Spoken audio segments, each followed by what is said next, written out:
Saya mau bertanya kepada Amang Pendeta Resort kita pada malam hari ini mengenai Pesta Gotilon ditinjau dari sisi pemahaman Alkitab, Amang. Bagaimana pelaksanaan Pesta Gotilon menurut Alkitab? Mohon penjelasannya, Mang.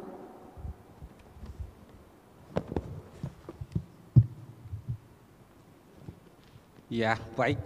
Sebelum saya menjawab pertanyaan yang disampaikan tadi, izinkan saya yang pertama sekali menyapa seluruh para pemirsa dan khususnya warga jemaat HKBP Jalan Lejen Suprapto. Salam sejahtera, salam sehat untuk seluruh saudara-saudaraku yang saya kasih dalam Kristus Yesus. Kiranya kita semua dalam keadaan sehat dan di dalam sukacita yang dari Tuhan. Kembali saya akan mencoba menjawab apa yang ditanyakan oleh Ibu MC kita tadi. Bagaimana dan apa sebenarnya Pesta Gotilon itu dilihat atau ditinjau dari sudut teologi atau Alkitabiah. Memang di dalam Alkitab tidak ada tertulis secara alfabetik tentang kata Pesta Gotilon. Namun sesungguhnya ini adalah transformasi dari beberapa perayaan-perayaan yang dilakukan oleh Yahudi pada awalnya. Jadi ada 3 perayaan besar atau hari raya besar yang dilakukan oleh orang Yahudi, hubungannya dengan relasi mereka dengan Tuhan yang mereka sembah. Yang pertama itu hari raya yang disebut dengan hari raya Pesak atau Paskah.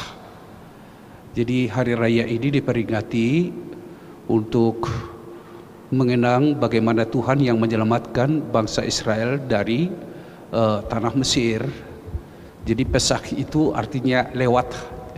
Jadi peristiwa ini ketika Musa memanggil para tua-tua orang Israel dulu ketika mereka di Mesir supaya mereka menyembelih anak domba, dan darah anak domba itu akan ditaruh di pintu, di atas pintu, dan ketika Tuhan melihat darah di atas pintu masuk dari rumah orang-orang Yahudi Israel, maka dia akan melewati dan di sana akan terjadilah keselamatan.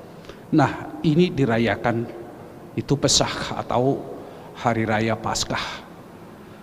Yang kedua perayaan besar itu yang disebut dengan Shavuot. Jadi Shavuot ini itu perayaan pada dunia Yahudi Helenistik, diterjemahkan dengan Pentakosta.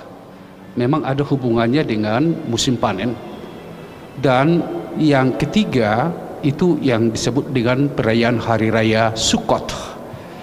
Ini yang kita katakan dengan hari raya Pondok Daun.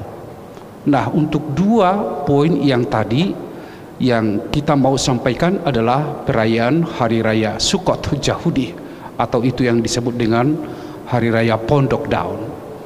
Jadi sungguh luar biasa pemahaman ini.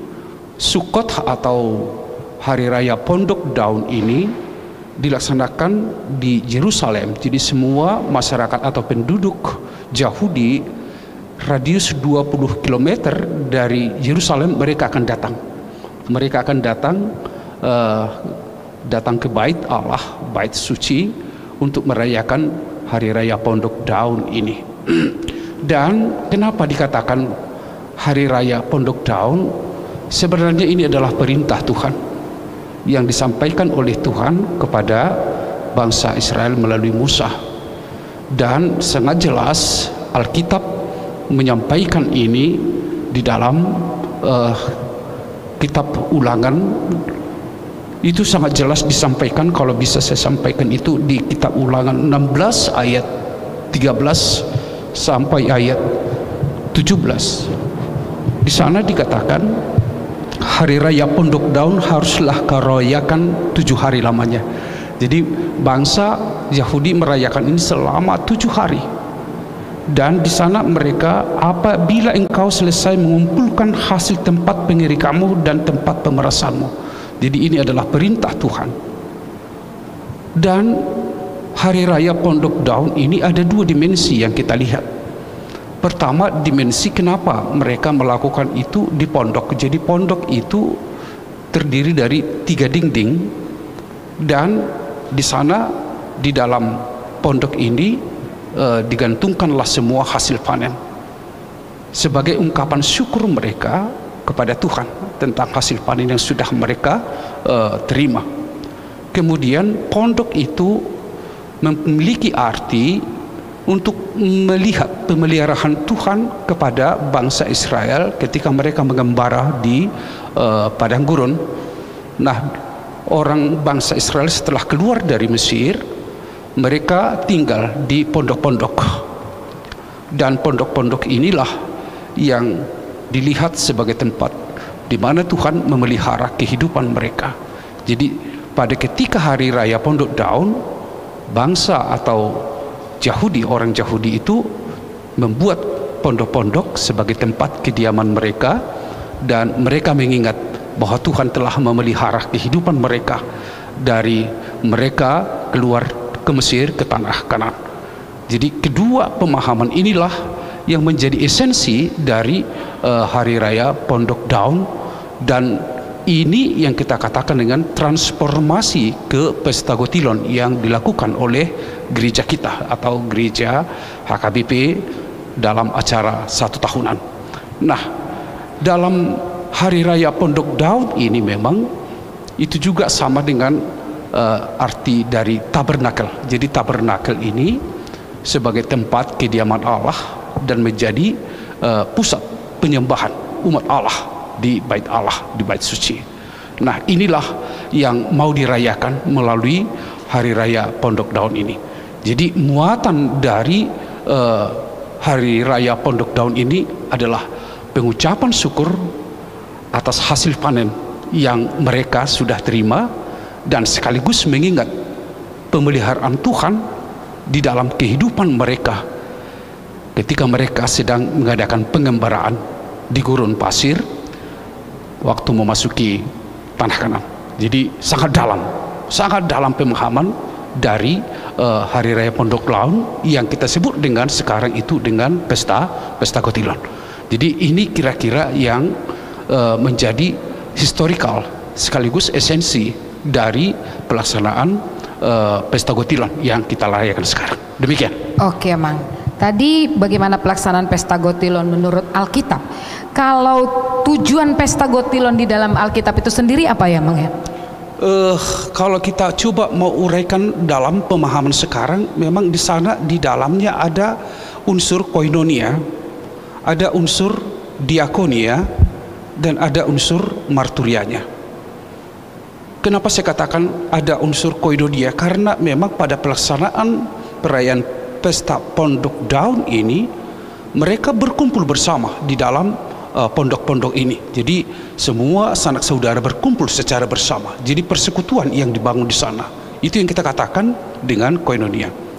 Kemudian marturia. Jadi marturia ini sebagai kesaksian. Nah, semua mereka bersaksi atas pemeliharaan Tuhan, bahwa memang mereka ada keselamatan atas pemeliharaan Tuhan. Jadi mereka dipersaksikan di sana, dinyatakan di sana. Dan kemudian di sana ada unsur yang kita katakan diakonalnya. Jadi diakonalnya itu mereka diajarkan untuk mau memberi, karena apa yang mereka terima dari Tuhan mereka akan beri. Jadi itu yang kita lihat dalamnya pemahaman Pesta Gotilon, atau dalam Alkitab, bahasa Alkitab itu Hari Raya Pondok Daun. Jadi koinonianya ada di sana, marturianya ada di sana, dan diakonalnya ada di sana. Dan itulah yang saya pikir menjadi tugas dari gereja di tengah-tengah dunia ini. Demikian. Oke. Selanjutnya, Mang, bagaimana cara umat Israel melaksanakan Pesta Gotilon? Ya, seperti ini sangat kita menarik. Kalau di Indonesia atau di Huta, kita kan makuti tandok. Kalau di secara dari pemahaman Alkitab bagaimana, Mang? Ya, ini sangat menarik memang, karena perayaan ini kan dilaksanakan di Yerusalem, di bait suci Allah. Jadi semua orang Yahudi yang datang ke pesta perayaan Hari Raya Pondok Daun ini, selama 7 hari mereka itu akan mengadakan upacara. Yang pertama, mereka 7 kali mengelilingi bait Allah sambil di atas kepalanya ada hasil panen buah. Jadi mereka mengelilingi 7 kali bait Allah sambil mengucap syukur, bernyanyi dari Mazmur sambil mereka itu ada di atas kepalanya buah atau hasil panen. Jadi itu sangat menarik, karena yang mau dikatakan atau mau disaksikan di sana adalah pujian kepada Tuhan, bahwa apa yang kami sampaikan ini adalah ungkapan syukur kami kepada Tuhan. Demikian. Iya, sebenarnya tidak jauh berbeda dengan yang sudah kita lakukan saat ini, ya Mang ya. Oke, Ya, pertanyaan yang berikutnya ini Mang, dari tinjauan dari sisi pemahaman Alkitab, apa pesan moral yang atau pesan rohani yang disampaikan kepada umat dalam pesta Gotilon? Ya, semua bentuk kegiatan atau kerja yang dilakukan oleh umat itu harus ada hubungannya dengan relasi kepada Tuhan. Jadi bagaimana setiap umat membangun relasi yang intim dengan Tuhan, dan itulah yang akan dilakukan dalam kehidupan secara praksis. Bangsa Allah, orang Yahudi, melakukan hari raya Pondok Daun itu dalam membangun relasinya kepada Tuhan.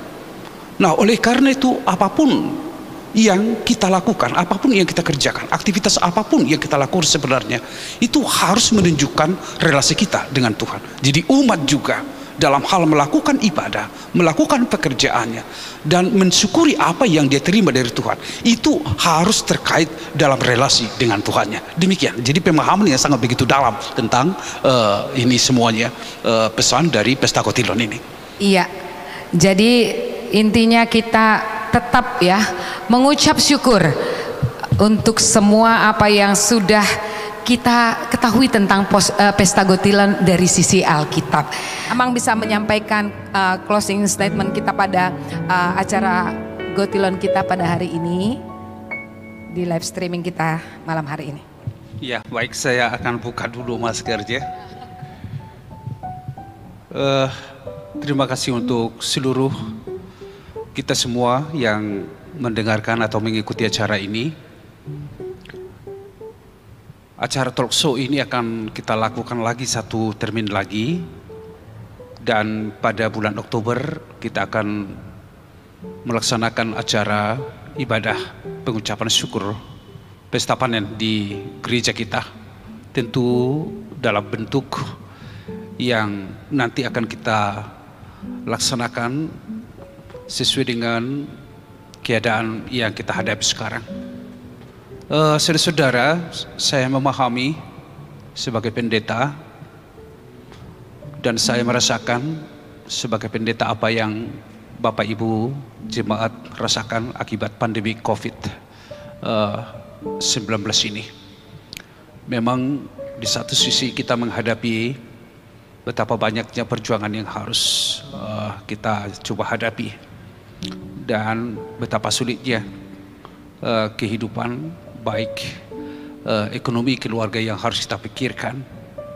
Namun semuanya itu saya melihat bukan persoalan angka ketika kita melihat hubungan kita dengan Tuhan. Apalah angka, tapi yang Tuhan nilai adalah hati kita bersama dalam pengucapan syukur. Karena kita melihat bagaimana sikap seorang perempuan yang tidak memiliki apa-apa, bahkan kalau itu diberikan, artinya besoknya dia tidak memiliki apa-apa lagi untuk makanannya. Tetapi apa yang dia miliki itu dia berikan dengan hati yang tulus, sehingga daripadanya dia mendapatkan berkat yang luar biasa yang melimpah dari Tuhan. Ini pengalaman bagaimana kehidupan rohani bisa mengubahkan penderitaan menjadi sebuah berkat di tengah-tengah kehidupan. Nah, ada perempuan Sanda yang memang memberikan persembahannya itu sangat sedikit sekali dibanding dengan persembahan orang lain. Tetapi apa yang Tuhan lihat adalah hatinya, semua apa yang ada padanya diberikan. Jadi ini bukan persoalan angka atau jumlah nominal, tetapi ini adalah persoalan nilai ketulusan hati kita kepada Tuhan. Jadi sama seperti tadi, persembahan itu adalah bentuk ketaatan kita, kesetiaan kita kepada Tuhan. Tuhan sudah memberi dan layaklah kita yang sudah menerima mengucap syukur kepada Tuhan. Untuk itu Amang Inang dan seluruh jemaat HKBP Jalan Lejen Suprapto bersukacitalah dalam pesta Gotilon kita ini.